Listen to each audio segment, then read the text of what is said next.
all this through phasing. Oh. The same like it went hampered. Ja, Probleme. Immer noch. Ewige Zügelei. Ja, PP setzt schon runter. Ja.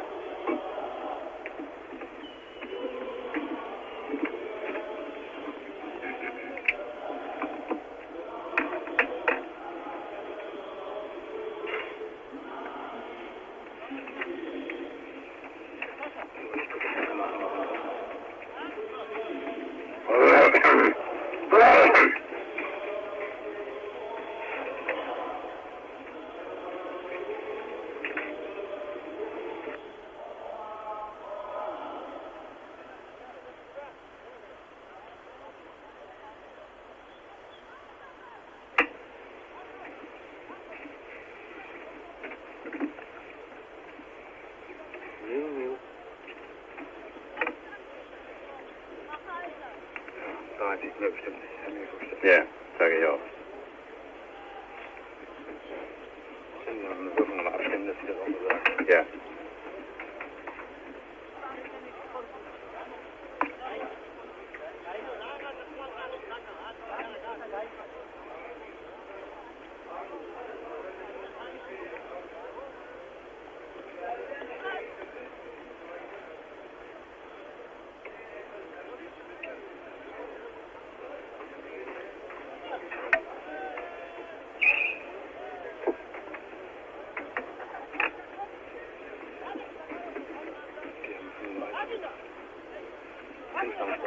Bleiben Sie dabei? 35.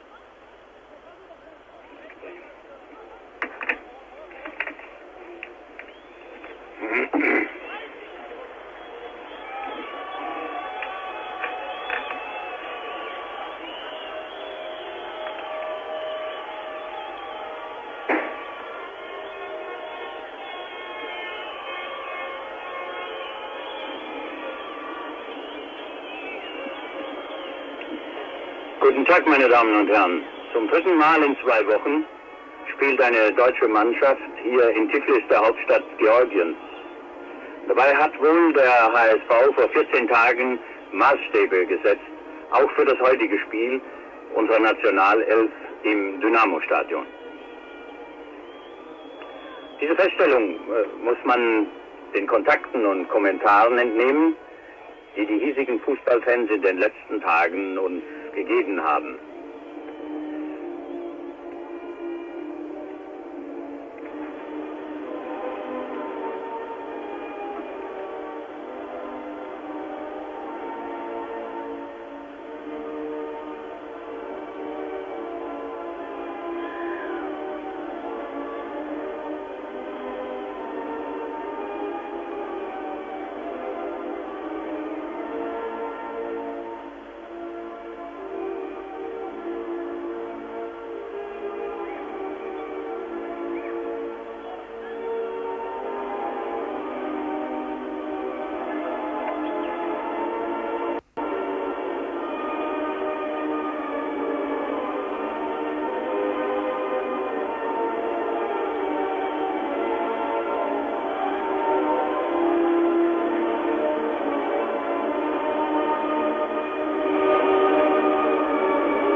Die dritte Hymne, die Sie gehört haben, war die Georgiens. Ja, ich sagte zuletzt, der HSV hat hier begeistert. Das haben wir immer wieder gehört in den 2 Tagen unseres Aufenthaltes. Umso mehr bin ich überrascht, dass zu dem heutigen Spiel höchstens 35.000 Zuschauer ins Stadion gekommen sind. Ich weiß nicht, auf was das zurückzuführen ist. Vielleicht darauf, dass die sowjetische Mannschaft mit zu vielen Spielern von Spartak Moskau durchsetzt ist oder zu wenige Leute aus Tiflis dabei sind oder gar, dass das Spiel hier in Georgien, in Tiflis direkt übertragen wird. Aber das ist im Augenblick nicht unsere Sorge. Sie haben die beiden Mannschaftsformationen schon gesehen. Die haben wir Ihnen aus dem Studio Baden-Baden gegeben. Und sicher auch ein bisschen überraschend für Sie ist die Nichtnominierung von Klaus Allofs. Der Düsseldorfer ist verletzt worden am letzten Samstag. Das wissen interessierte Fußballzuschauer. Und es war besser, ihn heute vielleicht nicht einzusetzen, damit er am Samstag seinem Club wieder zur Verfügung steht.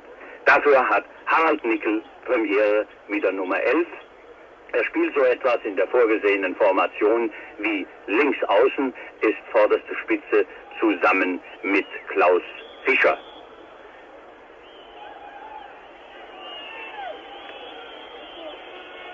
An der rechten Seite natürlich Rummenigge und in erster Linie Kaltz, der Liebling der Zuschauer hier, der sich immer wieder für Freiraum selbst sorgt, das muss man sagen, durch ein kluges Stellungsspiel.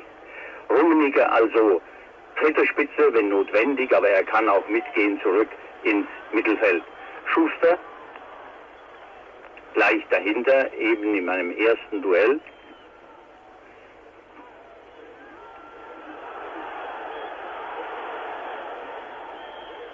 Und für meine Begriffe aus unserer Position hier die erste Abseitsstellung des Linksaußen Andreev aus Rostov mit der Nummer 11. Schiedsrichter ist Herr Hirvinjemi aus Finnland. Erster Eckstoß.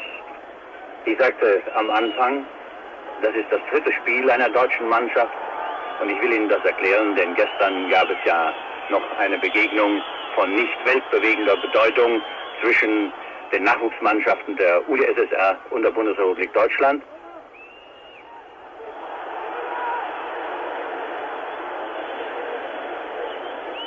Ergebnis 2:1 für die Sowjets nach einer 2:0 Halbzeitführung, falls Sie das Resultat noch nicht gesehen oder gelesen oder gehört haben sollten. Das ist Driegel, der sein zweites Länderspiel macht und den Juk Derwal in die linke Verteidigerposition gestellt hat. Dort muss er natürlich nicht unbedingt stehen bleiben, aber man ist der Auffassung in der deutschen Delegation, dass der starke Abwehrmann in erster Linie in der Lage ist, Gutsajew zu bremsen, den Sie kennen, ein trickreicher Mann, den Sie kennen aus den beiden Spielen gegen den Hamburger Sportverein. Müller.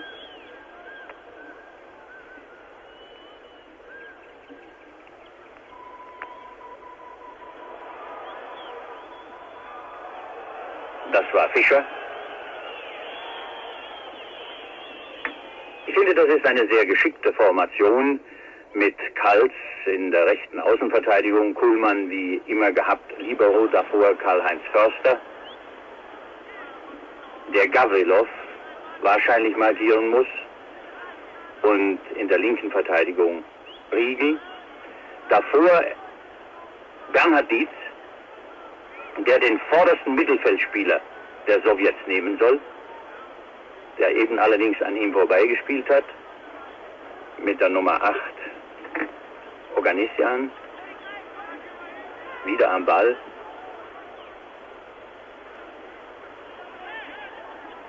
Schuster,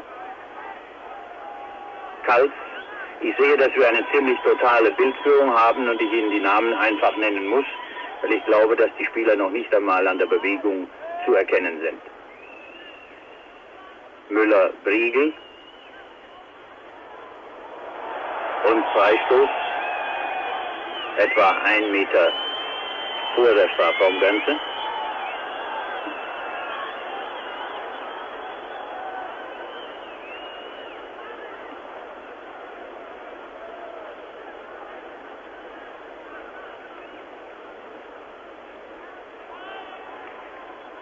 Müller.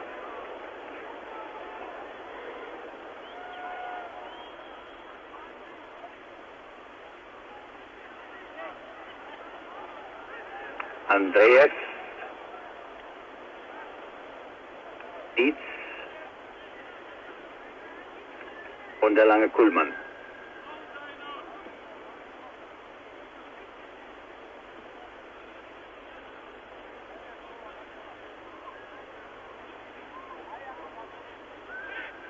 Dietz, Müller.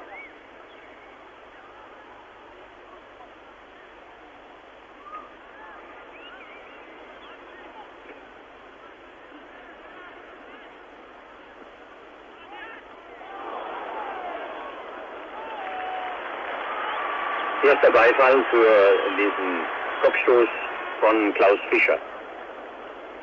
Hier im Bild gewesen eben.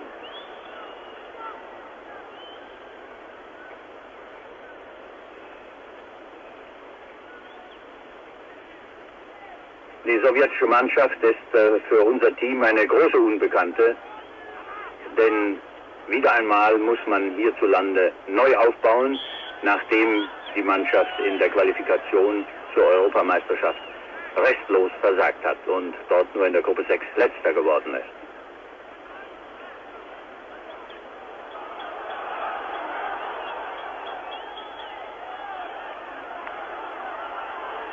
Gudzajew gegen Briegel. Ein Mann, der ungeheuer dribbelstark ist und gern rechts außen am Abwehrspieler vorbeigeht.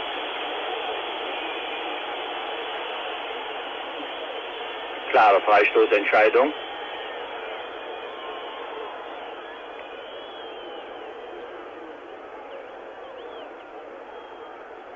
Innerhalb unserer Abwehr genaue Manndeckung.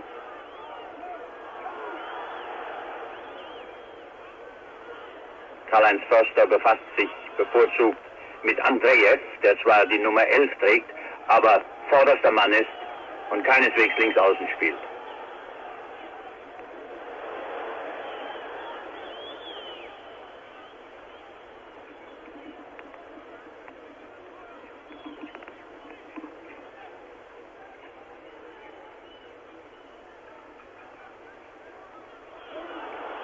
Nein, das war ein bisschen getürkt. Da konnte von Foul keine Rede sein. Das war auch so zu erwarten, dass Nickel mit der Nummer 11 sich abwechselt, dass beide auf die Flügel gehen, sowohl er als auch Klaus Fischer, und da vorne müsste Raum sein. Für beide.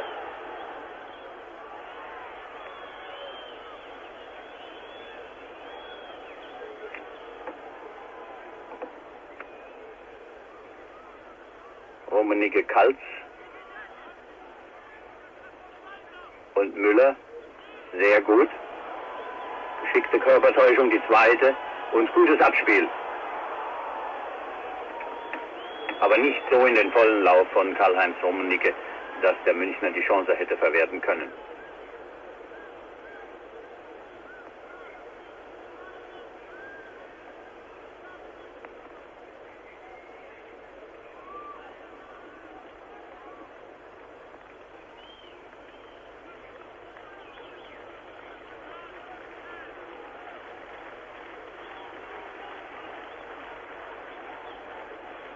Oganessian.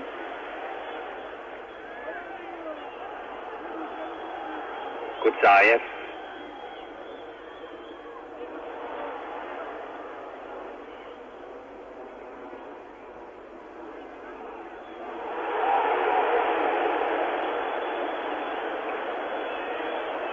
Glück gehabt, dass Gudzajew mit dem schwächeren Fuß an den Ball gekommen ist.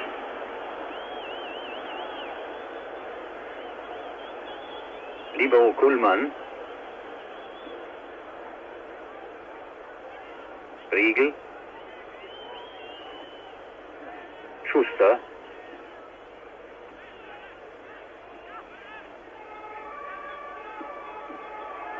Kaltz,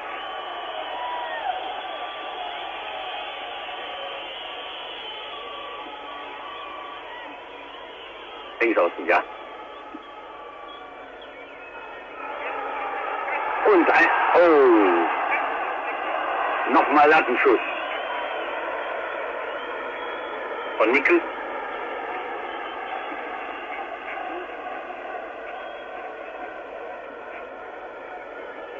Das war sozusagen eine Doppelchance für die deutsche Mannschaft. Sie sehen es nochmal in Zeitlupe. Ich darf Ihnen gleich sagen, meine Damen und Herren, ich kann es nicht kommentieren. Ich bekomme dieses Bild hier im sowjetischen Fernsehen nicht zu sehen. Ich höre aus Baden-Baden, Zeitlupe ist beendet. Danke, Briegel.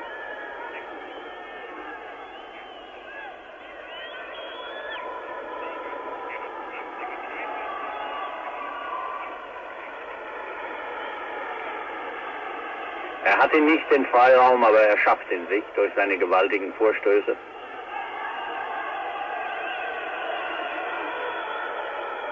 Andreev immer noch am Ball.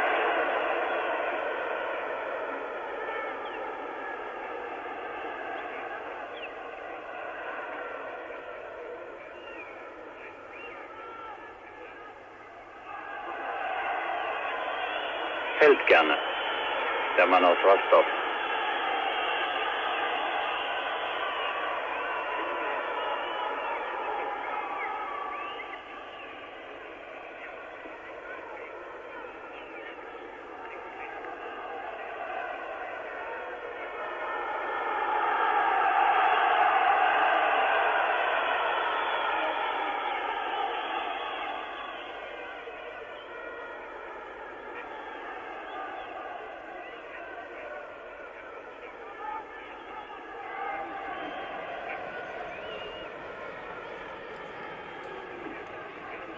Bis jetzt in den ersten 15 Minuten ein sehr gutes Tempo. Ich glaube, dass auch sehr angenehm zu spielen ist. Heute hatten wir wieder 10 Grad, wenngleich es am Abend auch doch recht kühl wird.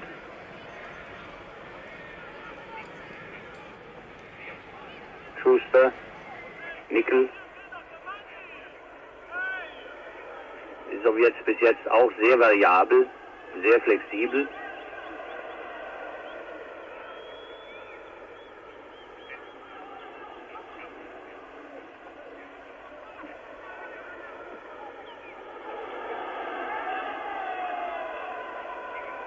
Nickel, Müller. Das Ganze nochmal.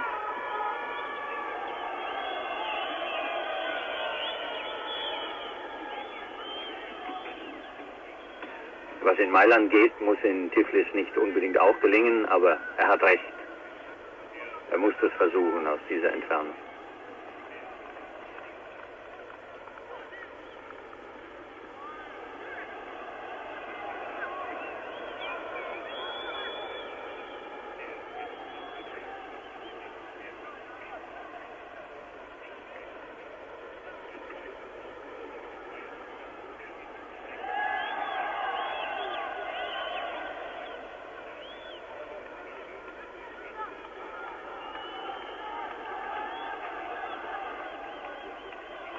Gutsaev gegen Briegel.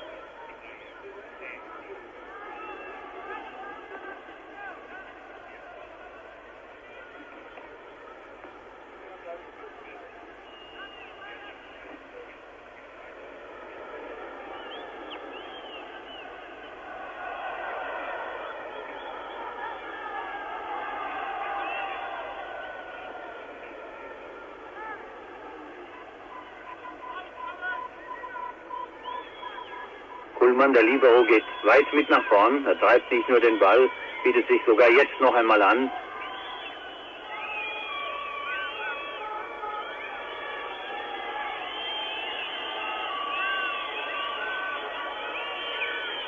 Kals. Rummenigge.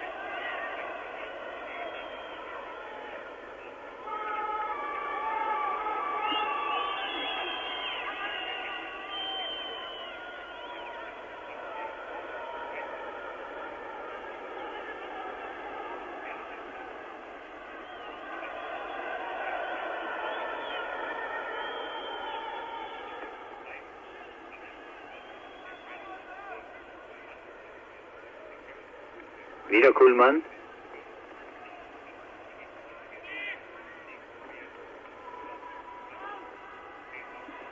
Am Anfang ging das besser. Nach 2 Querpässen wurde das Spiel geöffnet und dann mit einem weiten Diagonalschlag für Gefahr gesorgt.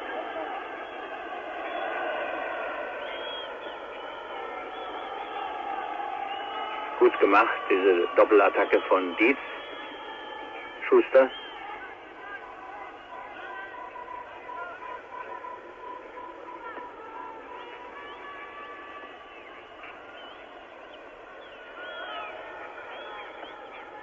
Hat es also noch geschafft, Müller.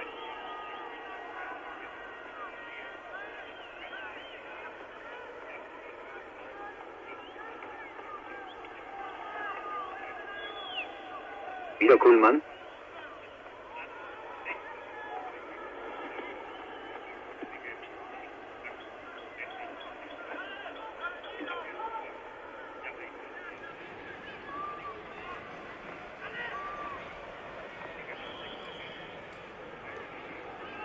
Freistoß für die deutsche Mannschaft. Entfernung zum Tor etwa 22 Meter. Jetzt fehlt natürlich Rainer Bonhoff, Spezialist für solche Fälle.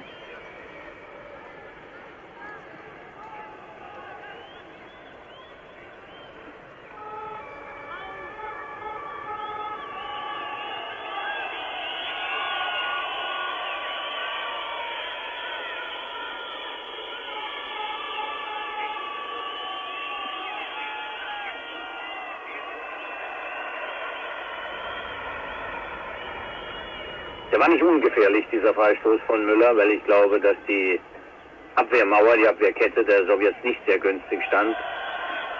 Torhüter Gabelja war die Sicht ein bisschen genommen.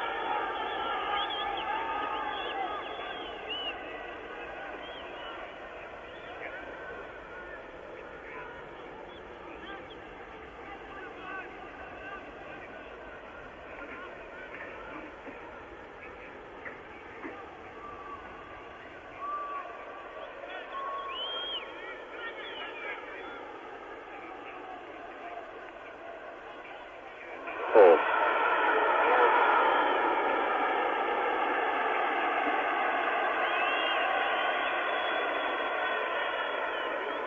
Kuhlmann gibt Anweisungen, aber ich muss sagen, 2 Deckungsaufgaben werden klar erfüllt, nämlich die von Karl-Heinz Förster gegen Andreev und die von Briegel gegenüber Rechtsaußen Kutsajew.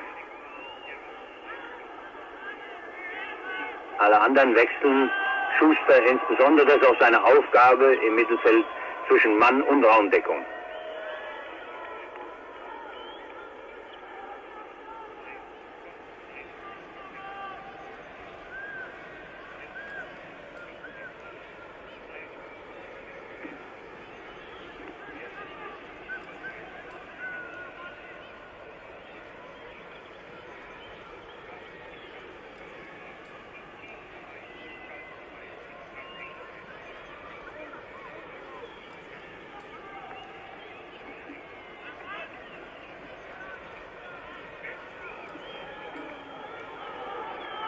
Abseits.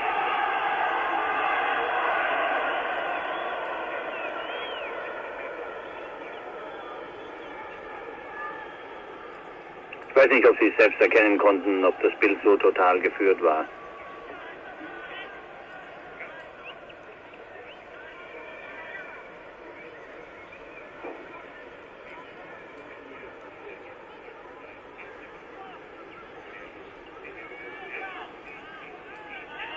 Rummenigge.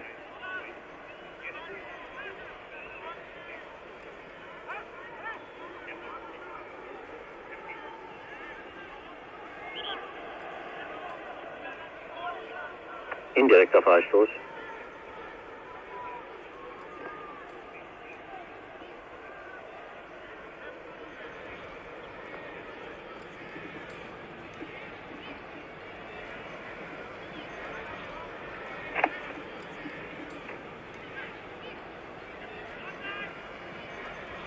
Chidiatulin, der Mann mit der Nummer 5, offensiver Mittelfeldspieler jetzt wieder am Ball. Aber das wäre so etwas für den jungen Schuster aus Köln.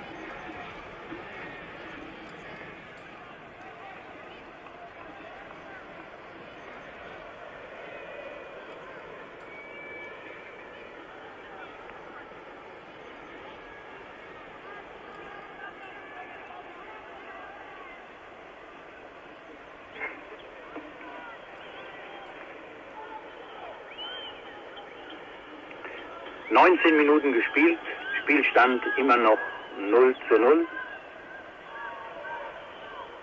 Im Dynamo-Stadion von Tiflis im Länderspiel zwischen der UdSSR und der deutschen Mannschaft.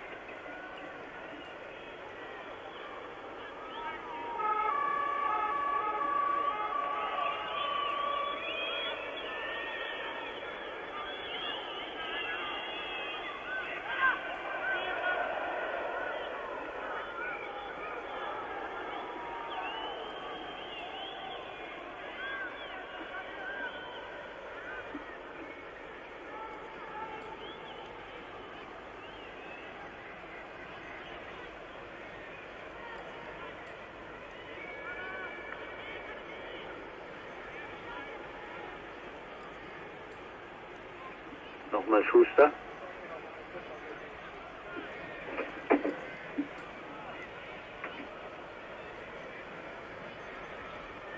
Riegel. Dietz.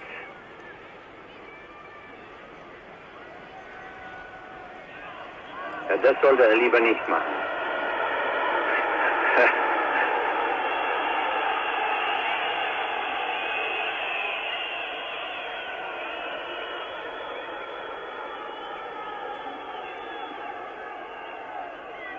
Daraselja, ebenso offensiver Mittelfeldspieler wie Shitai Yadulin.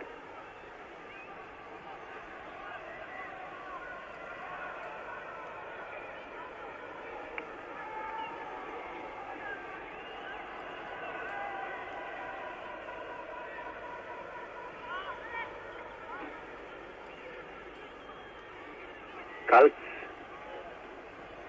Die erste Flanke könnte natürlich gleich ein Tor sein durch Nickel. Aber soll man da kritisieren? Die Zeitlupe, die Sie sehen. Das sind die gefährlichen Flanken. Diese angeschnittenen Bälle, insbesondere wenn sie hinter die Abwehr des Gegners kommen, sie eröffnen, sie müssen Chancen eröffnen. Dass nicht jede genützt wird, ist eine andere Frage.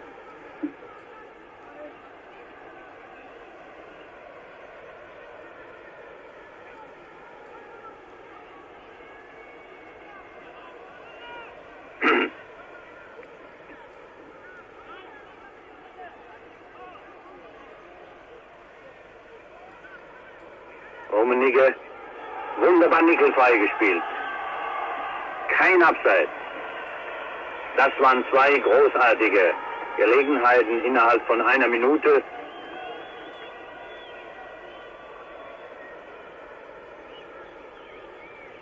Natürlich begeistert beklatscht von den etwa 600 Schlachtenbummlern aus der Bundesrepublik Deutschland.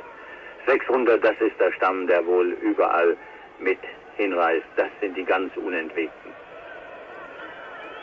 Denn kein Weg zu weit ist, keine Strapaze zu groß.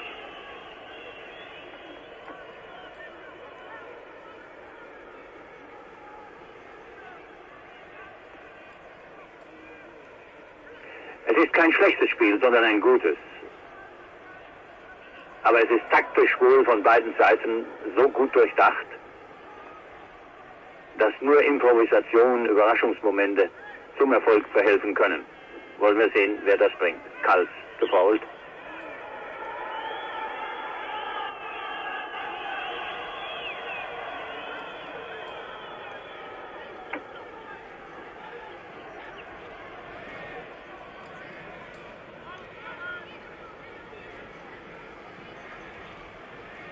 Eine etwas ungewohnte Rolle für Bernhard Dietz vom MSV Duisburg, aber er löst seine Aufgabe glänzend. Gavrilov, Chitiatulin,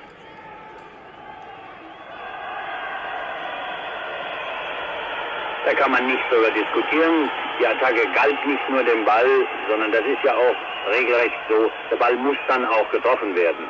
Und dann erst ist der Gegenspieler darüber gestürzt. Klaus Fischer.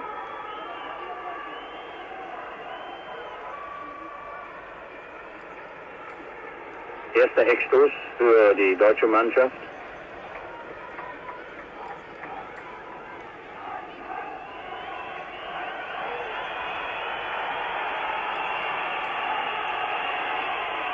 Müller-Kalb.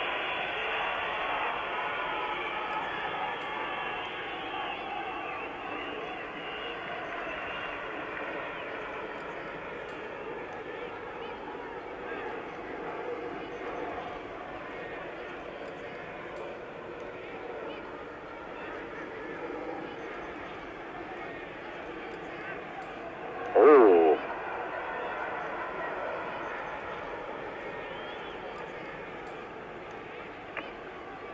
Der ist wahnsinnig schnell, der Andreev. Förster hat ein bisschen das Nachsehen gehabt. Aber für was hat man schließlich einen langen Lulatsch als Libero? Kuzayev von Dynamo Tiflis.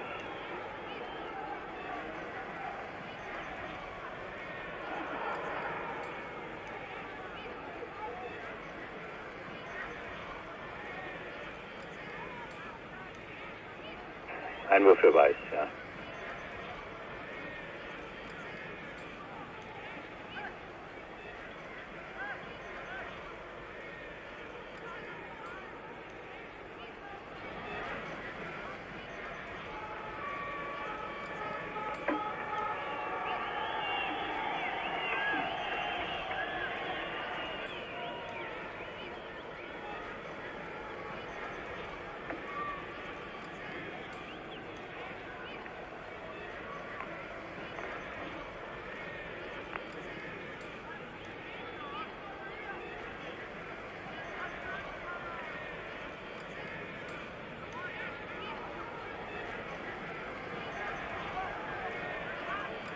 Deckt den Ball wunderbar ab.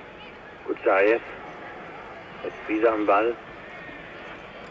Chitiatulin. Andreev.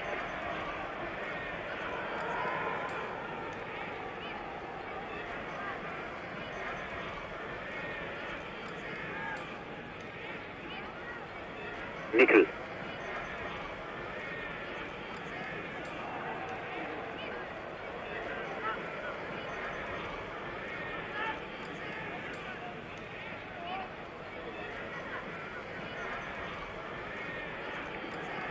Gavrilov.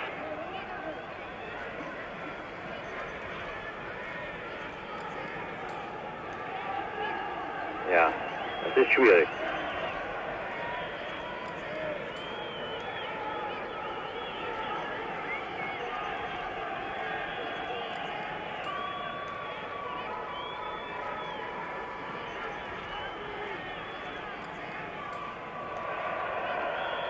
Dürfte wohl abseits sein, jawohl.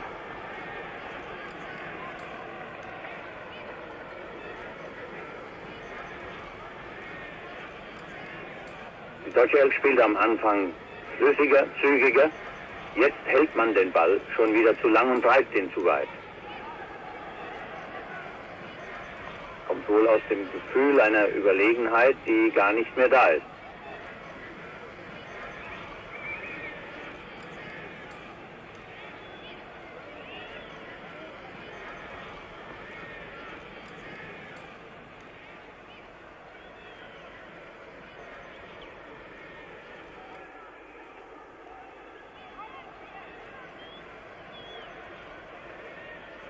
Das ist die schwierige Situation im modernen Fußball, wenn sich sogar die Stürmer des Gegners, also in dem Fall unserer Mannschaft, mit zurückziehen. Wie sind dann Zweiketten zu überspielen, zu überwinden?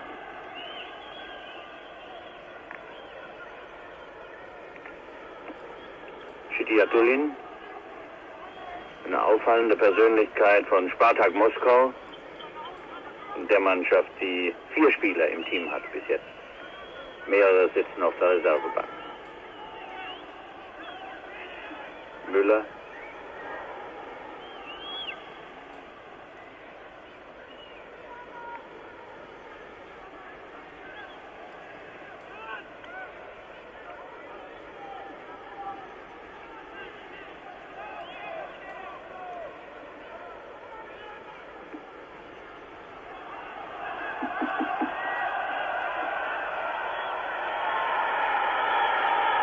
Wird einen Freistoß geben. Riegel hat ein bisschen allzu stark die Arme und die Ellenbogen eingesetzt.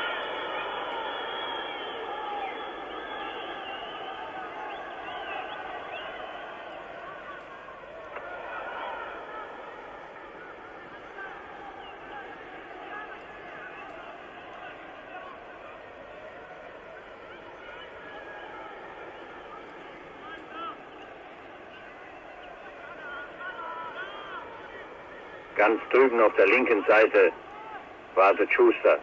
So geht's natürlich auch mit Kuhlmann, Kaltz, Rummenigge.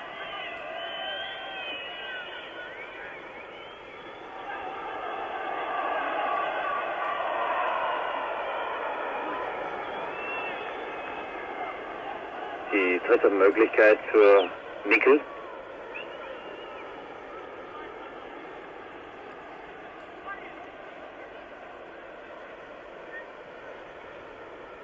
Den Chancen nach, den echten Tormöglichkeiten nach, könnte die deutsche Mannschaft führen, obwohl es vor Nickbur eigentlich auch 2-3 Mal recht brenzlig ausgesehen hat.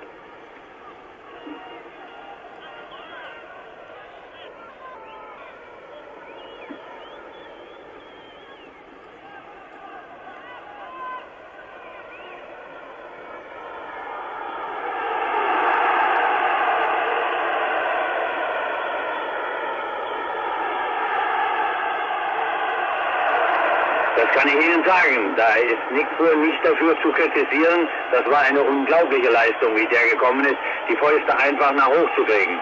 Da ist nicht mehr die Frage, fangen oder fausten oder wenigstens nach der Seite. Das sah schlecht aus. Aber nicht von ihm, sondern die Gefahr war groß, dass die Sowjets eben zu einem Treffer kommen. Foul. Förster ist klar weggestoßen worden. Jetzt die beliebten Spurts von Kaltz.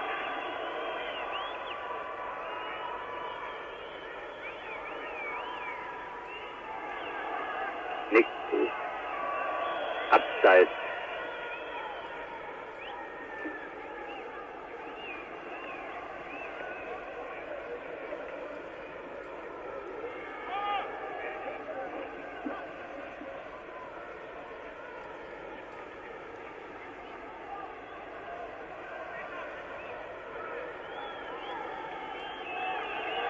Müller.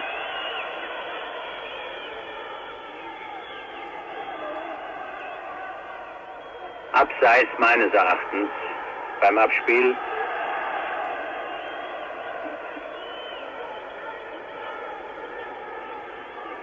Der finnische Langläufer hier, Vigneni, war ein bisschen in der Mittellinie noch und sein Linienrichter hat es auch nicht besser gesehen.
Rummenigge. 1:0, jawohl. Das kann er, der Münchner, auf engstem Raum.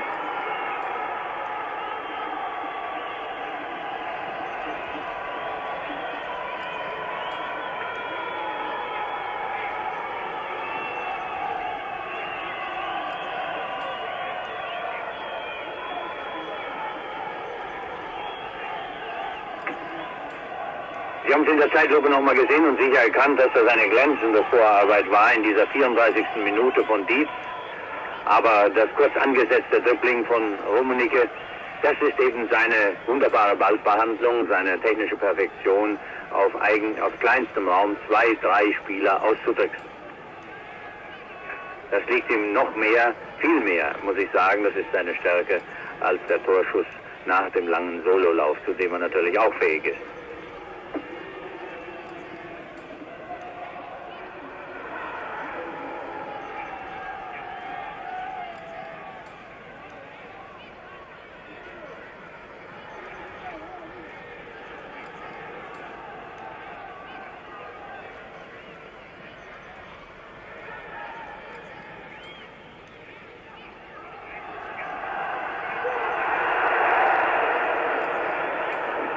Da müssen wir uns aber bei Förster bedanken. Der hat den Ball buchstäblich dem einschussbereiten Andreev vom Fuß geschlagen. Aber es gibt den 6. Eckstoß. Das zeugt nicht nur, oder muss nicht sagen, dass das eine Feldüberlegenheit widerspiegelt der sowjetischen Mannschaft, aber gewisse Unsicherheiten sind nicht zu verkennen in unserer Abwehr.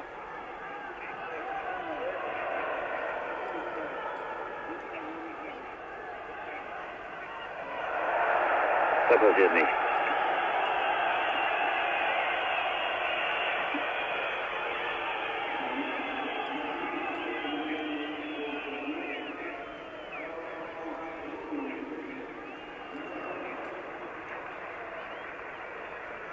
Jetzt haben wir wenigstens gesehen, wie Rummenigge auf Kyrillisch geschrieben wird.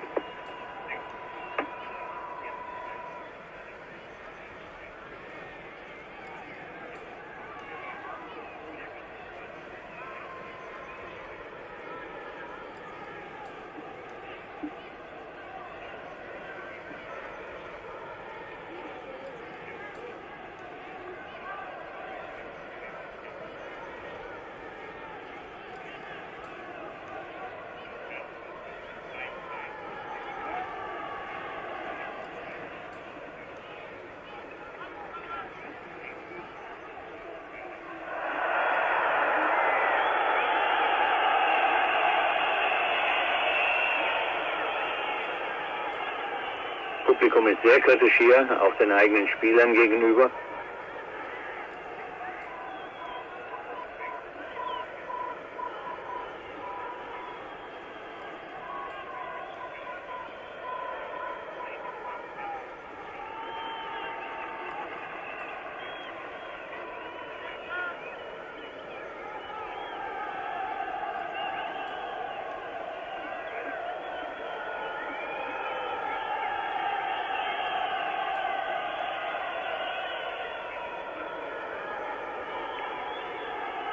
Dietz.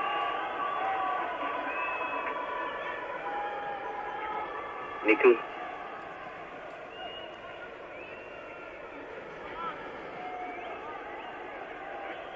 Nach einem kleinen Zwischenfazit möchte ich feststellen, dass unsere Mannschaft in den Angriffen doch zu sehr versucht, in der Mitte durchzukommen und dass sich das Spiel dort verengt. Vielleicht müsste Nickel noch mehr in der Außenposition bleiben oder auch Fischer häufiger auf die Flügel gehen, aber ich weiß nicht, wie das abgesprochen worden ist. Und Kalks, der jetzt am Ball ist, auf der rechten Seite den freien Raum nützen. Rummenigge.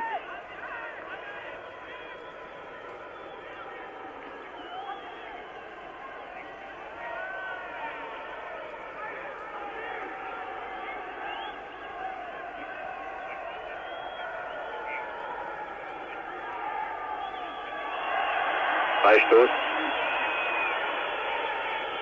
gegen die deutsche Mannschaft. Foul von Förster.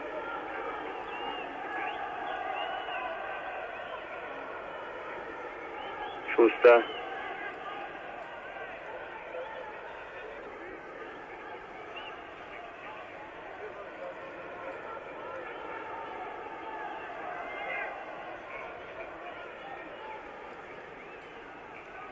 Gavrilov von Spartak Moskau.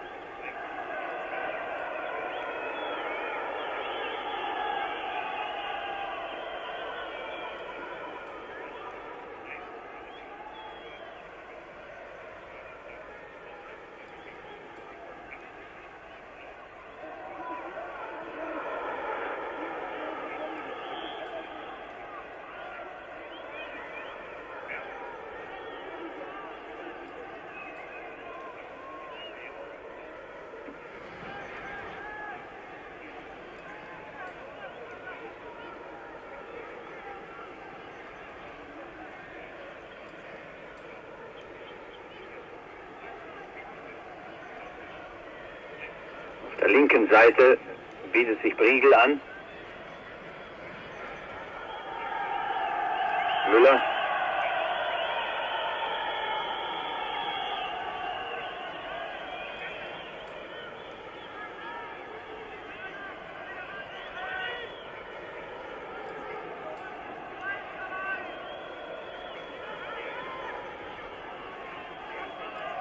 Kalt.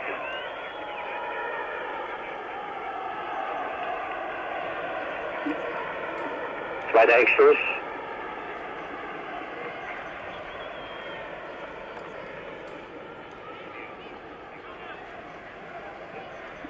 Halle PC Müller vom VfB Stuttgart. Noch 4 Minuten in der ersten Halbzeit zu spielen.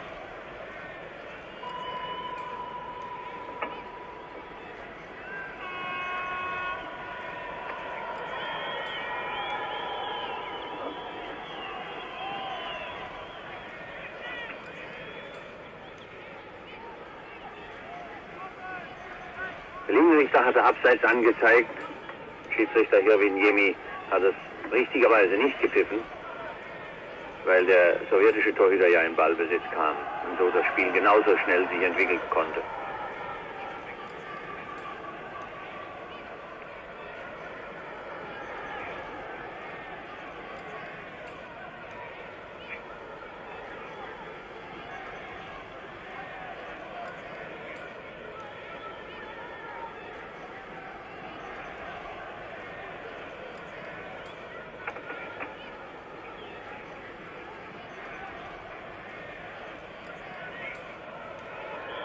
Ja, so geht's nicht.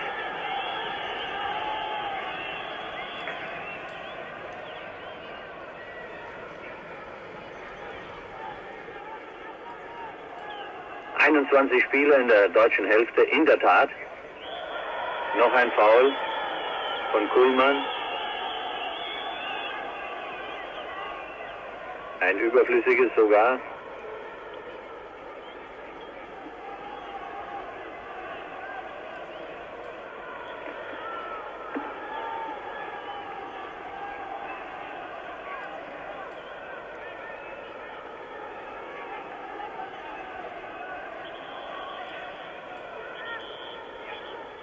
Naja, es könnten 10 Yards sein. Naja, macht's ganz genau. Fitatuljin. Nicht schlecht.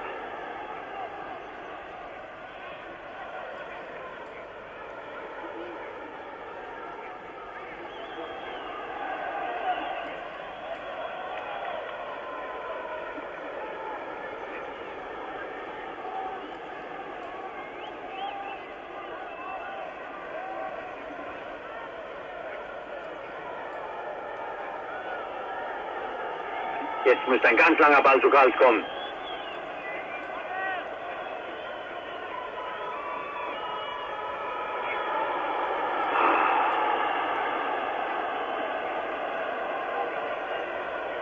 Das war Spielübersicht von Müller, aber Kalt hatte auch an der rechten Seite signalisiert, war längst auf und davon und dann sofort die Flanke. Dann ist jede Abwehr entblößt.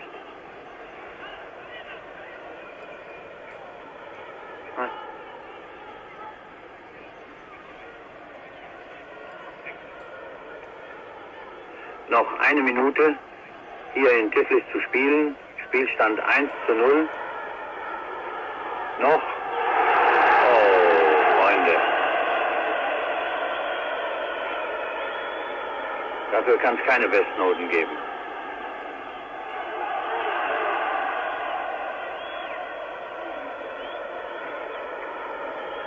Das sieht kunstvoll und spektakulär aus, bringt aber nichts, bringt die Gefahr nicht aus dem Strafraum.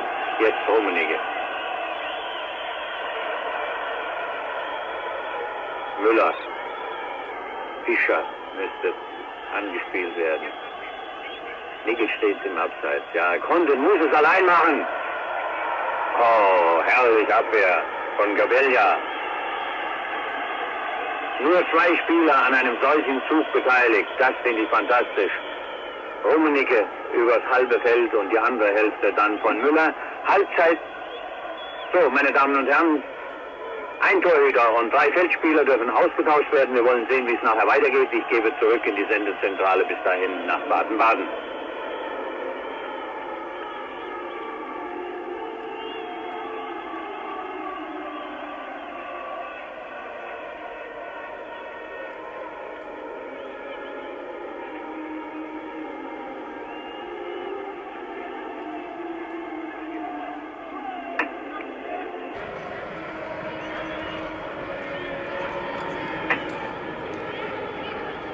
So, meine Damen und Herren, wir melden uns wieder aus Tiflis und wie nicht anders zu erwarten, hat es in der deutschen Aufstellung eine Änderung gegeben. Bernd Förster spielt für Schuster vom 1. FC Köln. Somit haben wir die ganze Försterei aus Stuttgart beisammen.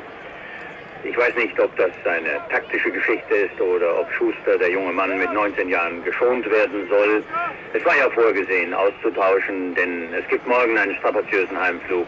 Und am Freitag und Samstag gibt es schon wieder Bundesligaspiele. Die Mannschaften stehen bereit.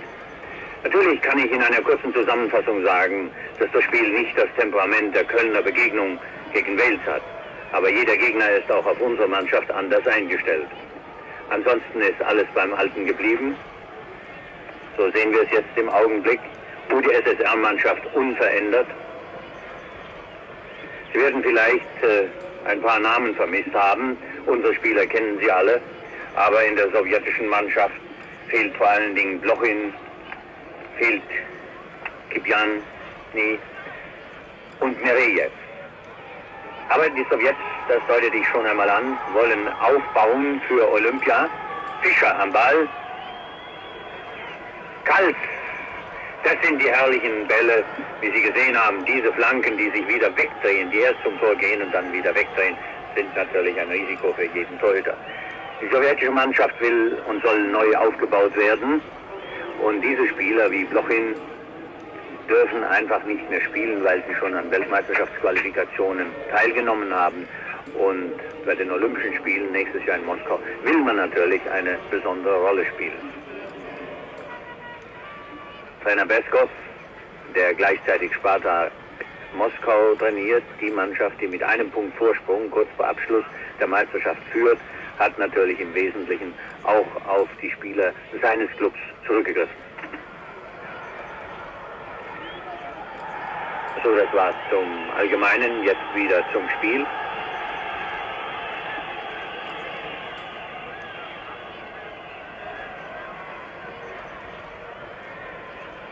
Freistoß.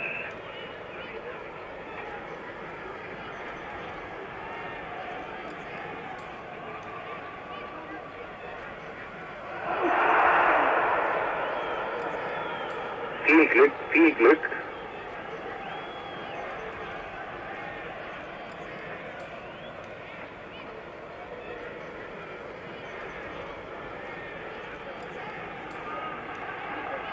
Bernd Förster hat sich offenbar gleich Vereselja angenommen, der Nummer 6, und hat ihn mit am entscheidenden Torschuss gestört. Fischer. Müller. Ich muss das alleine machen.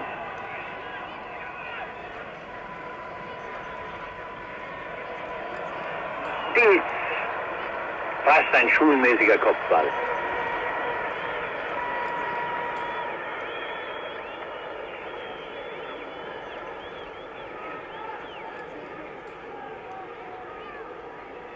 Es geht immer sehr schnell mit der Zeitlupe.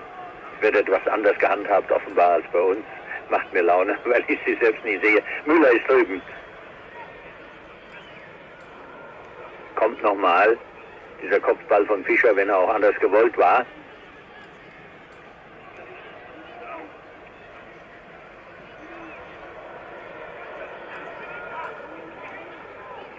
Ja, um ihn müsste er sich kümmern, um Darreselja.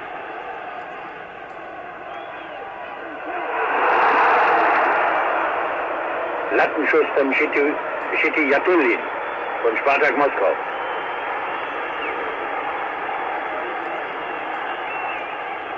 Wie gesehen etwa 25 Meter.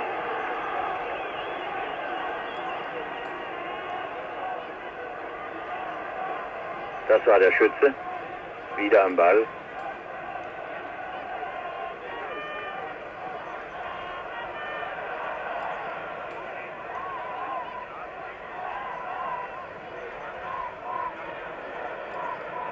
Der hätte auch eine etwas engere Bewachung nötig.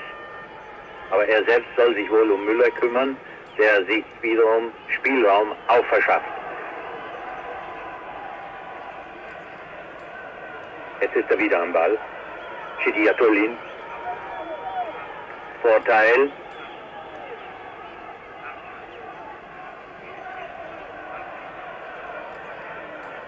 Oganessian. Andreev.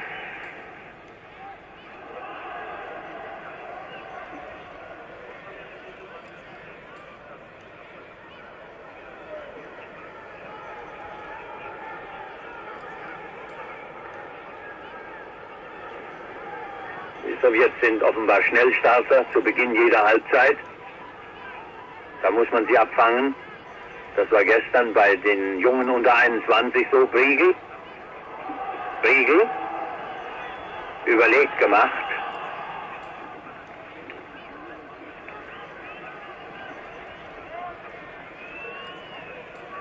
Hansi Müller kümmert sich da um einen verletzten Spieler, den er im Pressschlag wohl noch ein bisschen getroffen hat, zeigt selbst an, dass Betreuung notwendig ist. Schiedsrichter Hirvinjemi ist wohl anderer Meinung.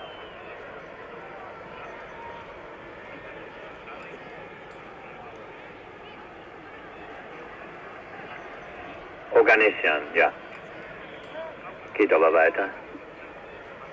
Geht weiter mit Eckball Rummenigge.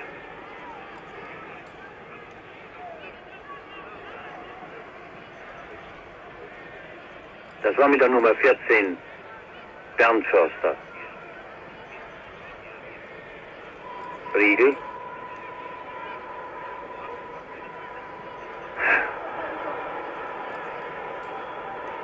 Rummenigge.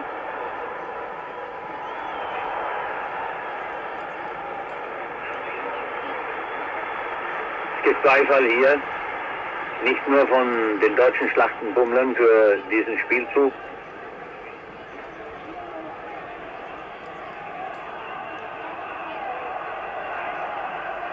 Kutsajew. Freistoß.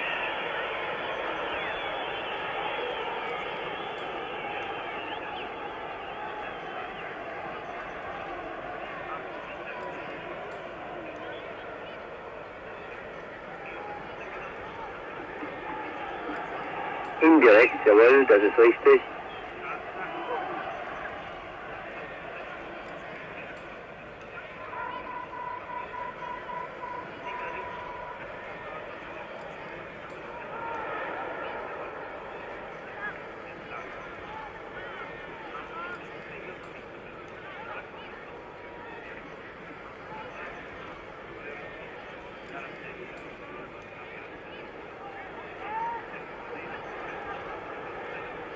Da zeigt der Stuttgarter, was er kann.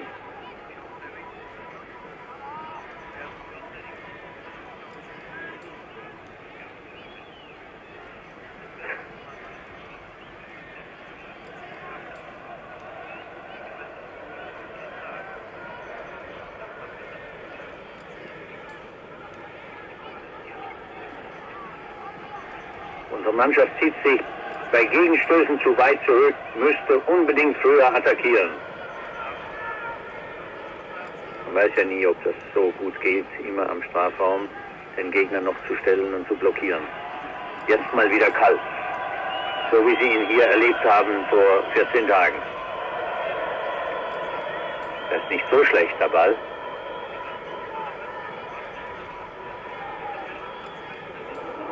Eckstoß.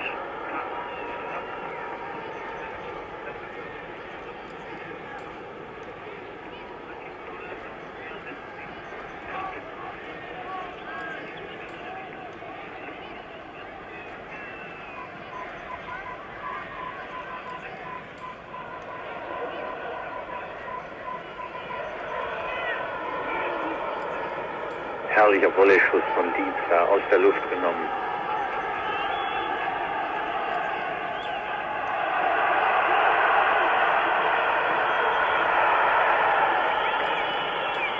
Kuhlmann. Souverän.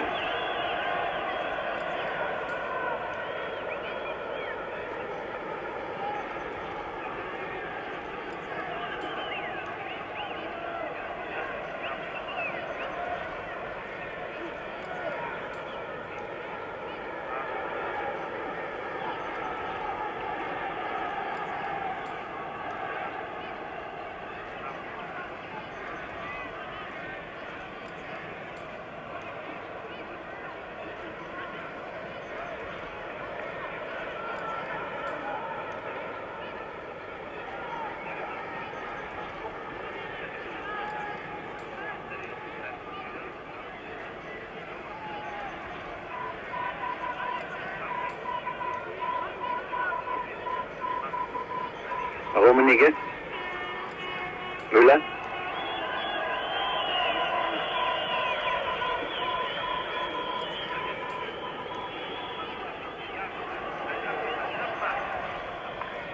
Foul von Nickel, jawohl. Freistoß für die sowjetische Mannschaft.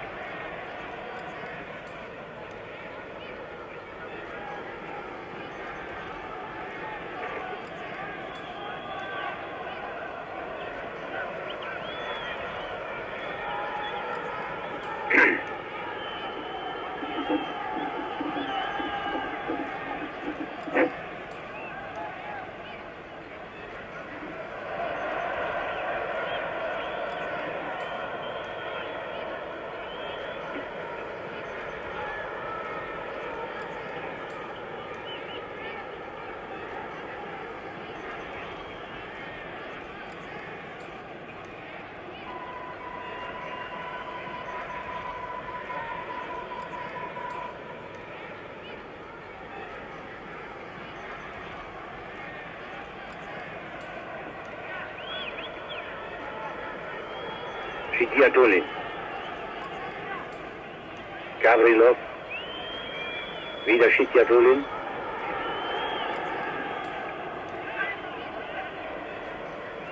Kuhlmann steigert sich wieder.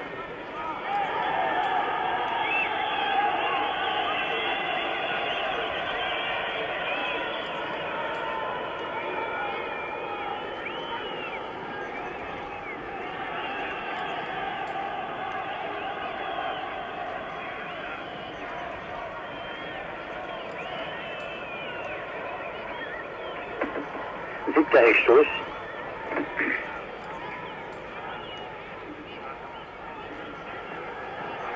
Rodin, oder?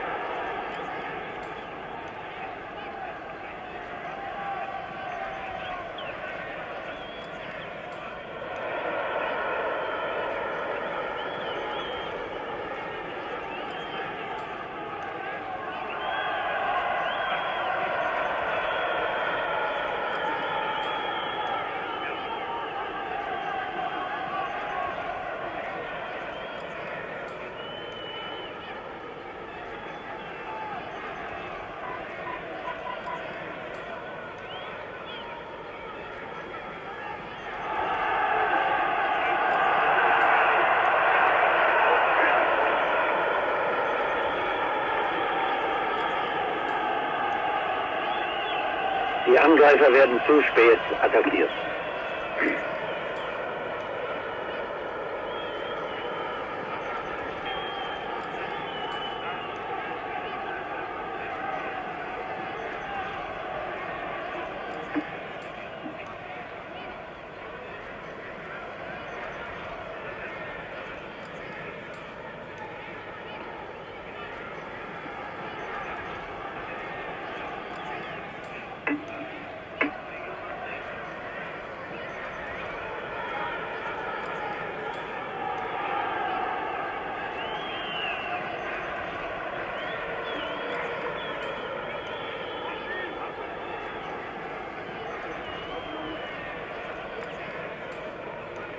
Noch steht die deutsche Abwehr da hinten gut gestaffelt, ist auch sicher noch überlegen im Tackling, aber sie dürfte sich nicht so in die eigene Hälfte zurückdrücken lassen.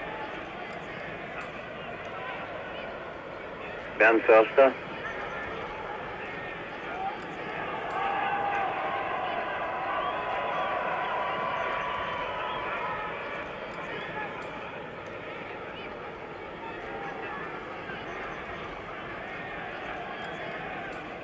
Wir spielen in der Tat jetzt ganz klar nur noch mit 2 Angreifern.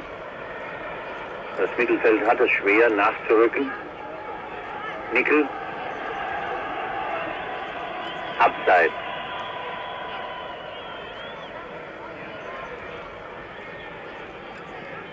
Müller muss weiter zurückhängen. Das hat den Vorteil, dass er auch weitere Pässe schlagen könnte und von dort aus das Spiel wieder klarer und übersichtlicher machen könnte.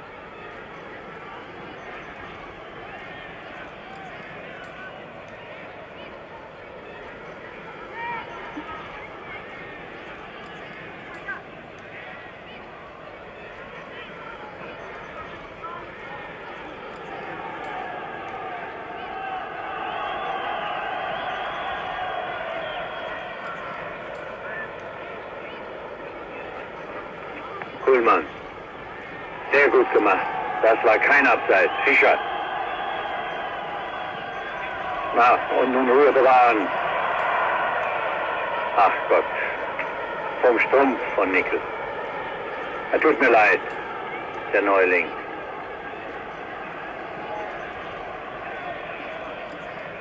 Denn das war sicher seine dritte große Chance. Vielleicht war er ein bisschen zu überrascht davon.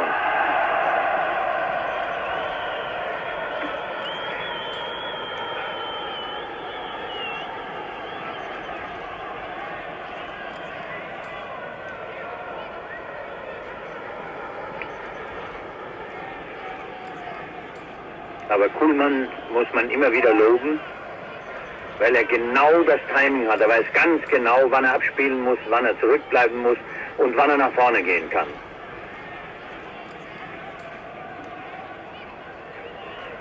Rummenigge.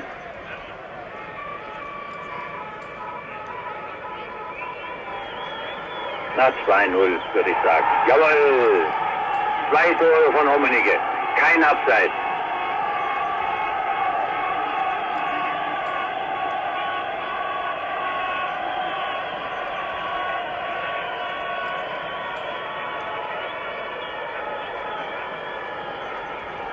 Beide Tore, also Karl-Heinz Rummenigge, Bayern München. Das zweite in der 61. Spielminute. Gute Kombination. Vor allen Dingen hat der Münchner aber auch Ruhe bewiesen, da es doch nicht ganz so einfach war, den Ball noch zu verwandeln. Denn er war ja immerhin, wenn auch nicht hart, aber von 2 Gegnern bedrängt.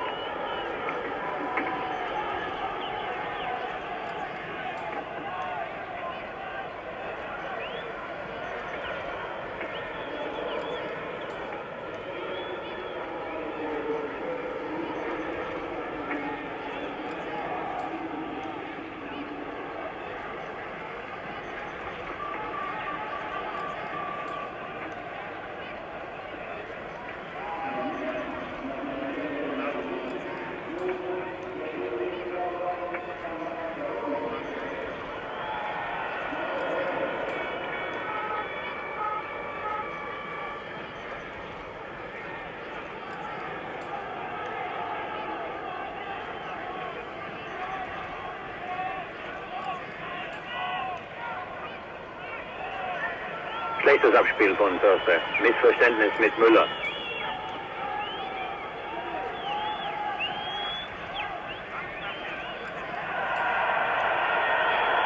Kein Foul. Wirklich nicht.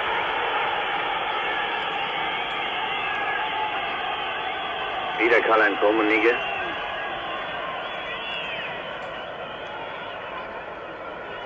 Und Kuhlmann. Müller. Ein Haken zu viel. Nein, nein, da kann er nicht reklamieren. Ein schlechter Ansatz zum Dribbling.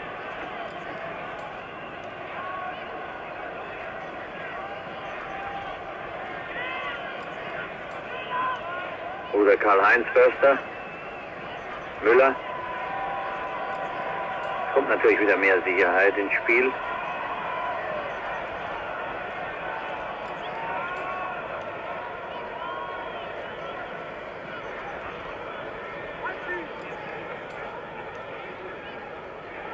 Nicht schlecht gemacht. Das Spiel in den freien Raum. Zu Chidiyatulin. An dem zerbreche ich mir noch die Zunge heute Abend. Jukterwal. Ja, wenn man die Zeichensprache der Fußballtrainer deuten könnte, so heißt das wohl Ball behalten, mehr Übersicht, zuspielen.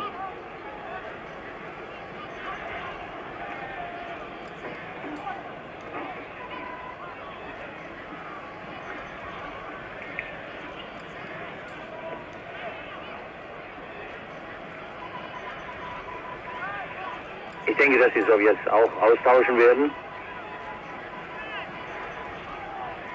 Kuhlmann, Bernd Förster, Kaltz da drüben.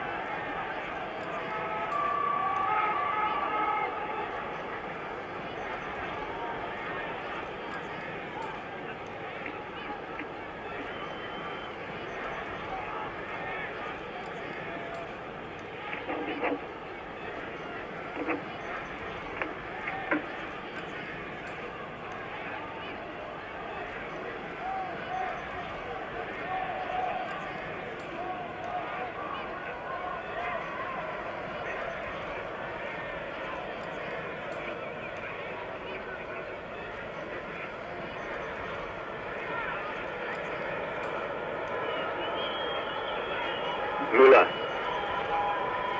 3 Angreifer mit vorn, ja. Wieder kein Abseits. Rummenigge. Fischer. 3:0. So wird's gemacht.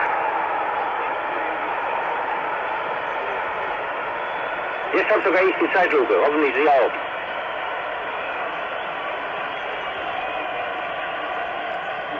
Also ich höre gerade, jetzt haben Sie die Zeitlupe. Da können Sie ja sehen, wie Fischer mit dem Flachschuss das Ding hoch oben dann ins Tordreieck gejagt hat.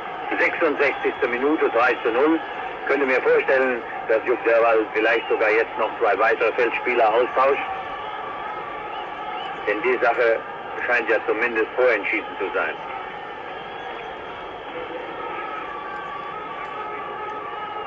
Die Tore konnten sich alle sehen lassen bis jetzt.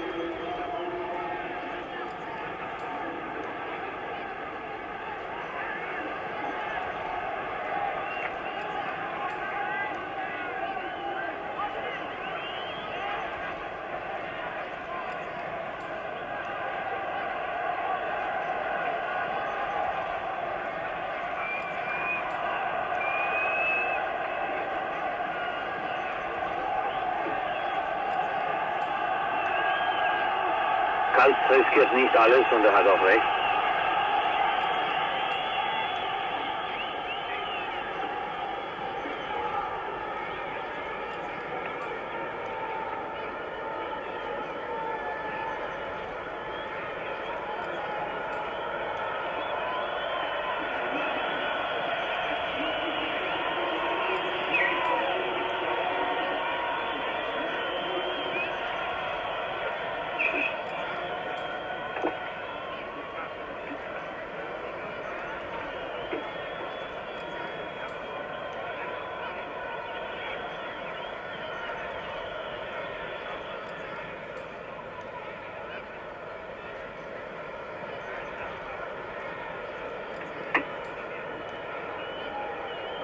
Die Sowjets bringen einen neuen Spieler, Schawlow. Oh, und für ihn geht Chidiyatulin. Ja, das wundert mich aber. Für mich ein gutes Spiel gespielt. Wenn ich es auch schwer hatte mit der Aussprache.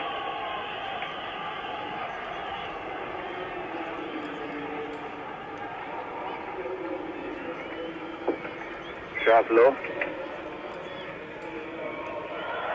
Spartak Moskau, also ein Mann mehr von Spartak. Das heißt, Chidiyatulin kam ebenfalls aus diesem Club.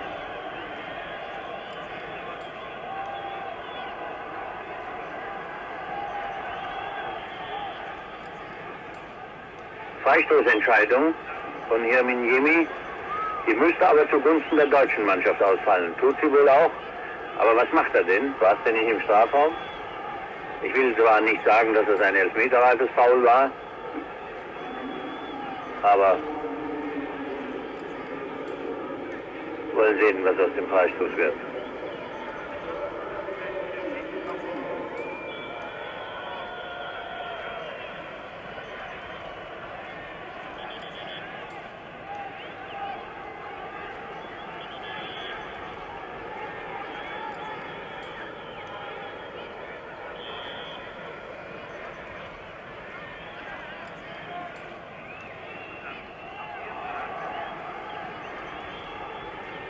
Das war kalt.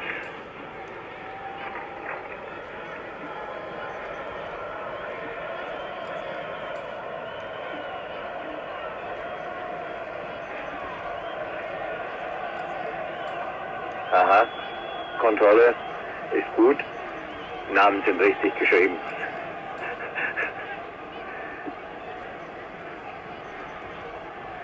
Zweimal Rummenigge, einmal Fischer.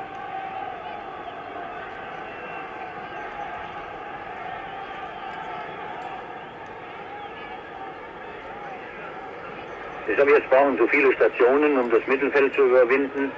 Unsere Mannschaft ist geschickter im Tackling und jetzt wird Fischer zeigen, ob er daraus einen Alleingang macht. Nein.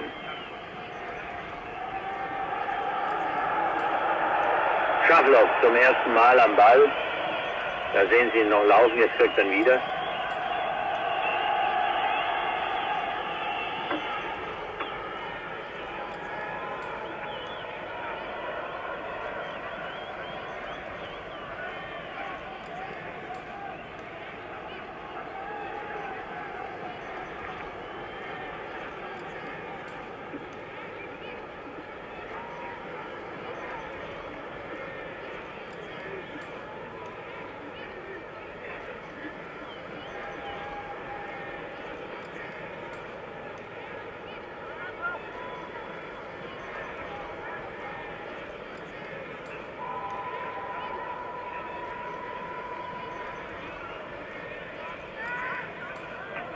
Müller, Rummenigge,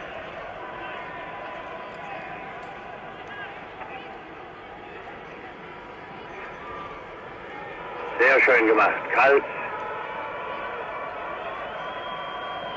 Rummenigge, oh, Sie entschuldigen das O, aber vielleicht ist es Ihnen genauso gegangen.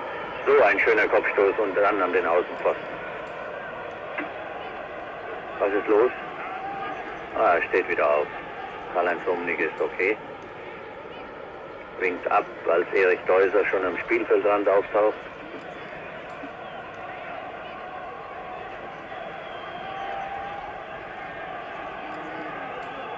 Freistoß, jawohl.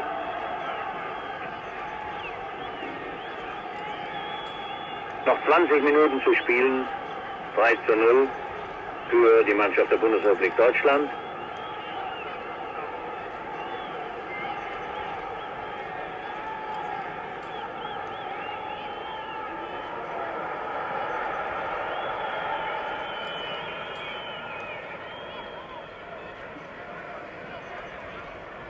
Unsere Spieler sind etwas antrittsschneller, um die berühmte Zehntelsekunde im Kampf um den Ball. Abseits, leider. Abseits. Auch die UdSSR-Akteure sind am Ball perfekt, aber als Mannschaft zu wenig zielstrebig und nicht homogen genug, trotz des Übergewichtes der Spartak-Mannschaft aus Moskau.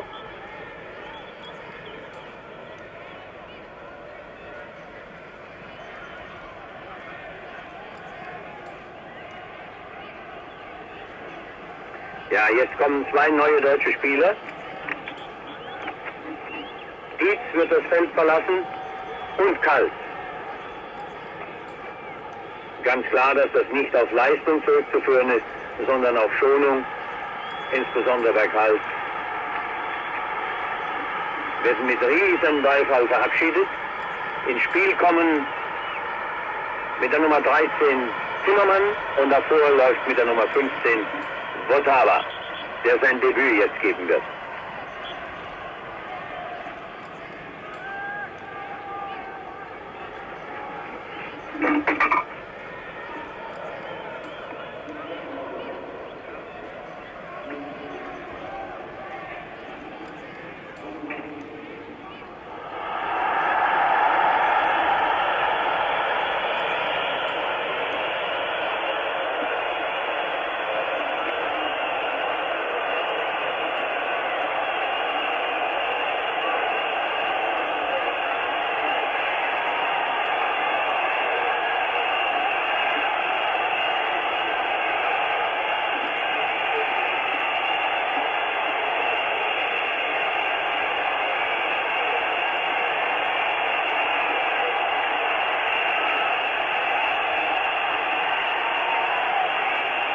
Müller-Briegel.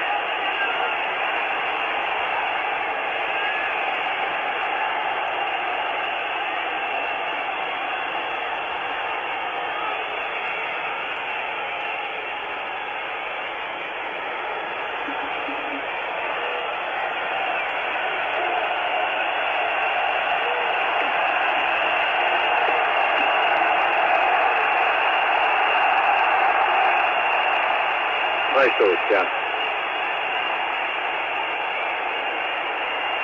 Verursacht von Karl-Heinz Förster.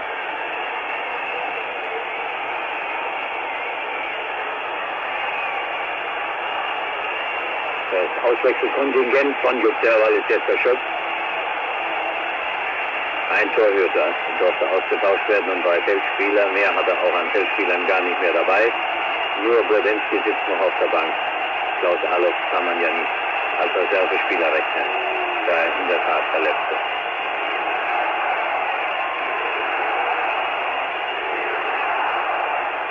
Publikum ist recht temperamentvoll geworden, auch recht kritisch. Gar nicht mehr so unbedingt eng diszipliniert wie noch vor vielen Jahren. Oh, gefährliches Spiel, aber rein zu hoch von der Reserve.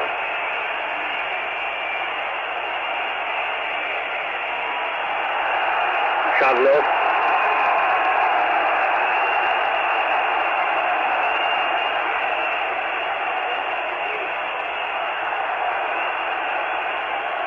Müller, Rummenigge, da könnte was draus werden. 4 Angreifer gegen 4 Abwehrspieler. Zimmermann.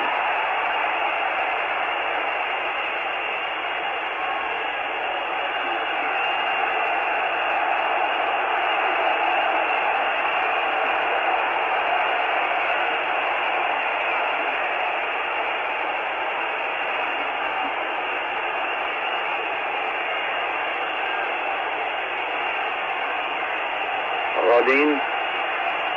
Nein.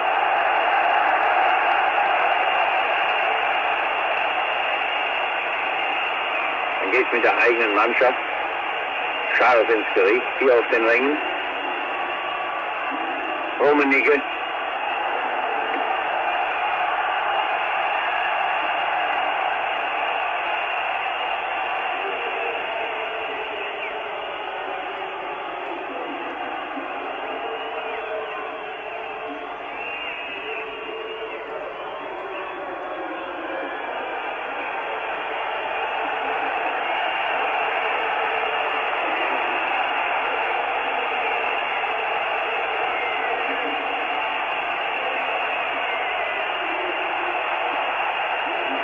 Kuhlmann, Müller.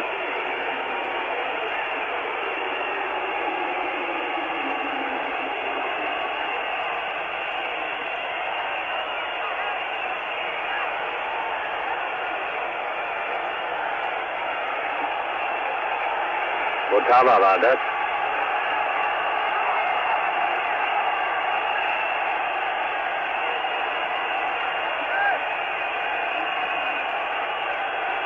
Nickel.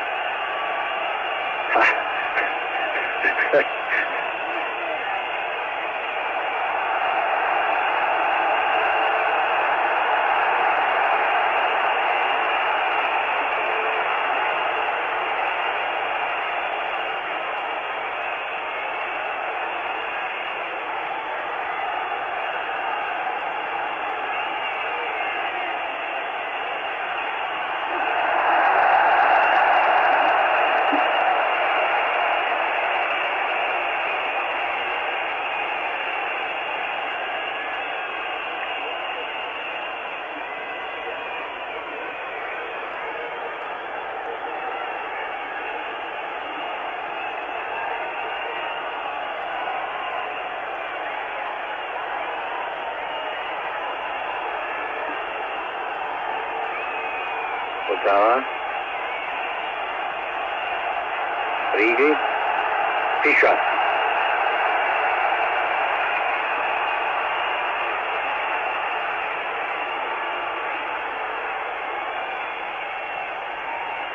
Auch mal wieder ein Eckstoß zur Abwechslung und von dort drüben tritt sie alle Müller.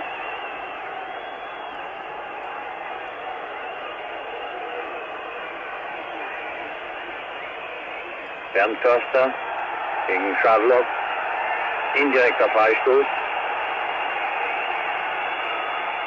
Der Schawlow gesperrt hat, ohne den Ball spielen zu wollen. Wieder Müller.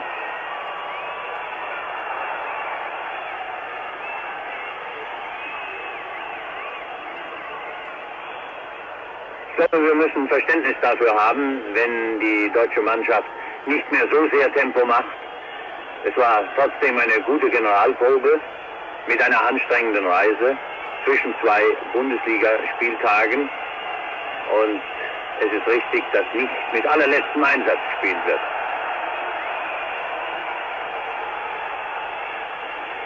Die Türkei hat ja heute ihr Spiel mit 1:0 gewonnen. So kommt der Begegnung in Gelsenkirchen zur Qualifikation zur Europameisterschaftsendrunde sogar noch eine gewisse, wenn auch kleine, Bedeutung zu.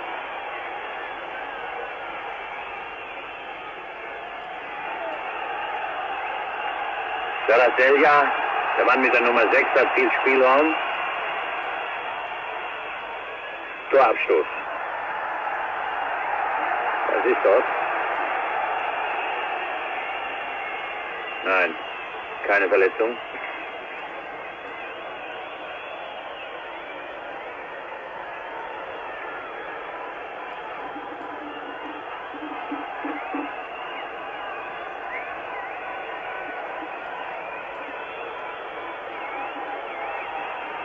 Noch 4 Minuten zu spielen. Spielstand 3:0.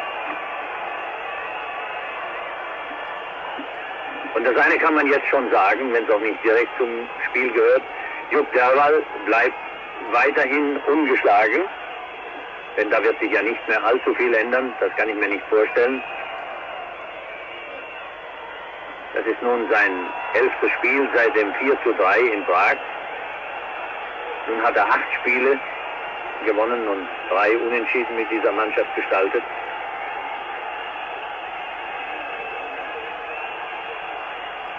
Und insgesamt darf man sagen, trotz einiger Abstriche überall, der Test in Tiflis ist wohl bestanden worden, wenn es auch jetzt nur noch 3:1 steht.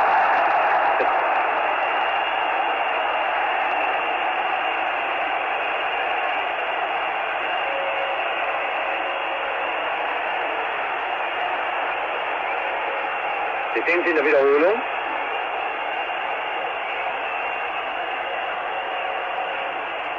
(3:1) durch Machowikow, der Mann, der ständig zur sowjetischen Mannschaft gehört und der als einziger auch zuletzt in Frankfurt dabei gewesen ist im Spiel gegen die Bundesrepublik Deutschland.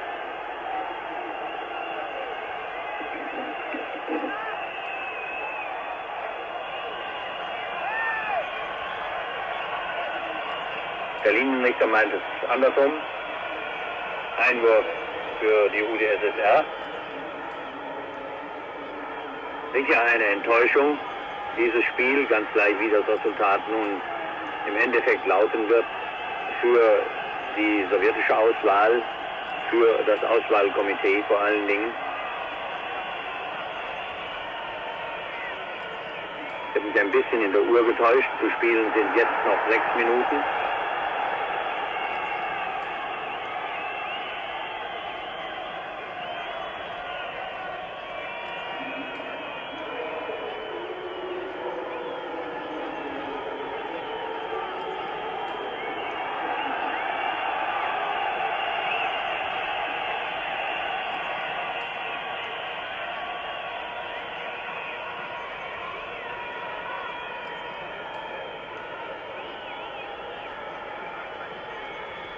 Riegel.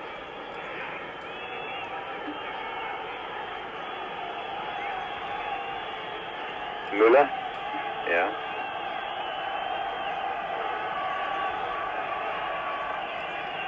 Kuhlmann. Zimmermann.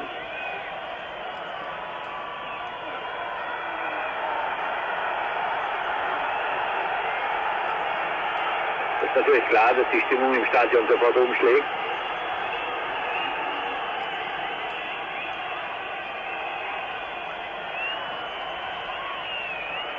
Daraselja.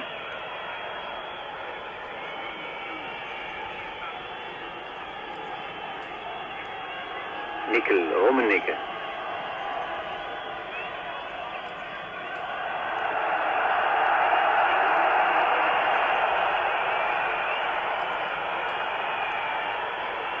Kein Foul.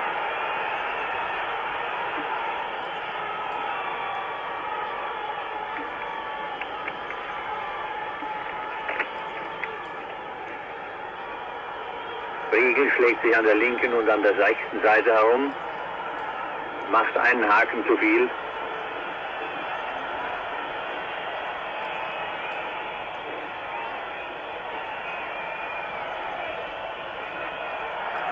Schaflow. Und Freistoß, ganz klar. Und zwar hart an der Strafraumgrenze.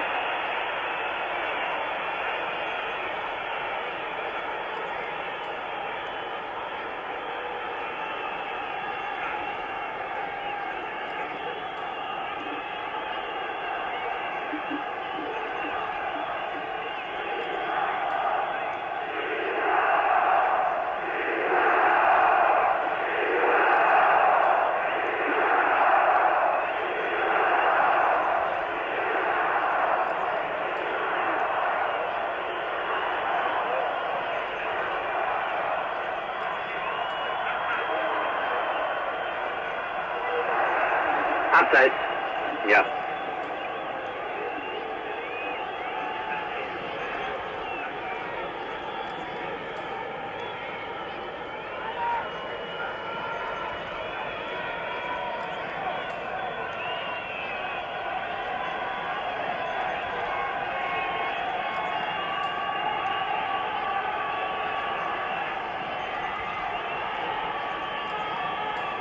Müller. Kein Abseits meines Erachtens, kein Abseits, aber das Tor gilt nicht. Das Tor gilt nicht. Nickel hat sich zu früh gefreut. Der Linienrichter hatte die Fahne oben. Aber ich glaube, dass Nickel später gestartet ist, erst nach dem Abspiel. Aber darüber wollen wir nicht diskutieren.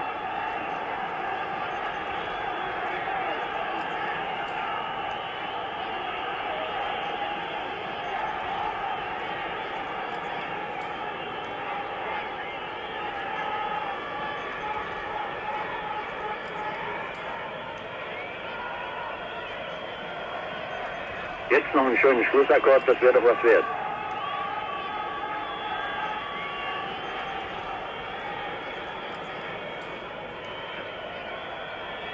Rummenigge.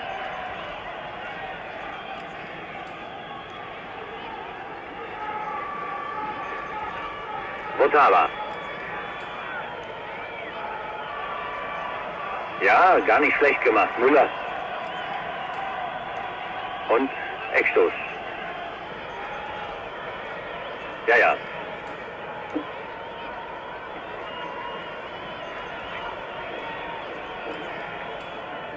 6:8 Eckstöße.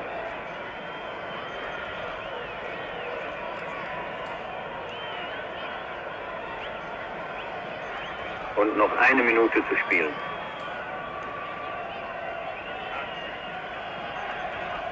Ja, vorbei. Aber wieder Eckball. Gabelja war noch dran. Hat sich wohl sogar ein bisschen verletzt.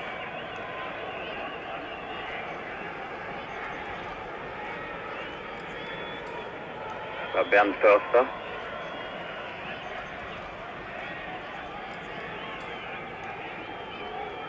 Ganz okay ist er noch nicht, der Torhüter von Dynamo Tiflis, aber es geht weiter.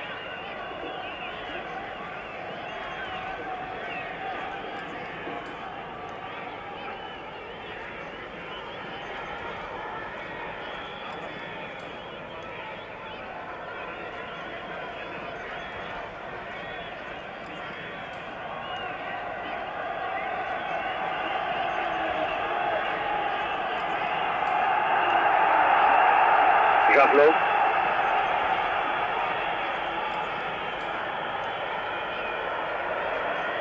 Unkonzentriert vor dem Tor. Die sowjetische Mannschaft. Keine allzu großen Probleme. Der Schiedsrichter schaut schon auf die Uhr. Keine allzu großen Probleme für die deutsche Abwehr. Und vorbei ist das Spiel.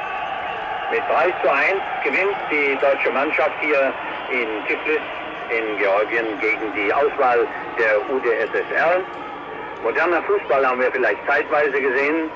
Die deutsche Mannschaft hat die geschlossene Leistung gebracht und verdient gesiegt. Sie sehen nochmal eine Zeitlupe. Und das darf man auch sagen, die Sowjetunion ist mit ihren Vorbereitungen auf die Olympischen Spiele 1980 um eine Enttäuschung reicher. Ich muss mich verabschieden. Wir haben ein bisschen überzogen und ich gebe zurück in die Sendezentrale nach Deutschland. Guten Abend und auf Wiedersehen.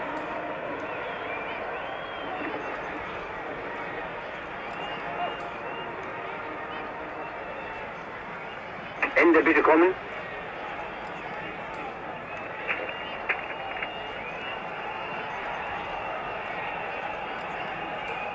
Wir haben nichts gegen Sie. Wir fliegen morgen über Moskau, haben dort Zwischenaufenthalt, nehmen aber an, dass wir um 19 Uhr in Frankfurt sind und wie vorgesehen um 22 Uhr zu Hause. Alles. Danke für die Hilfe. Wiedersehen. Salut.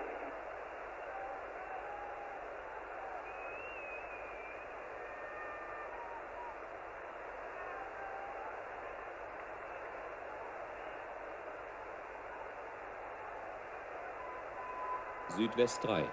Das dritte Programm des saarländischen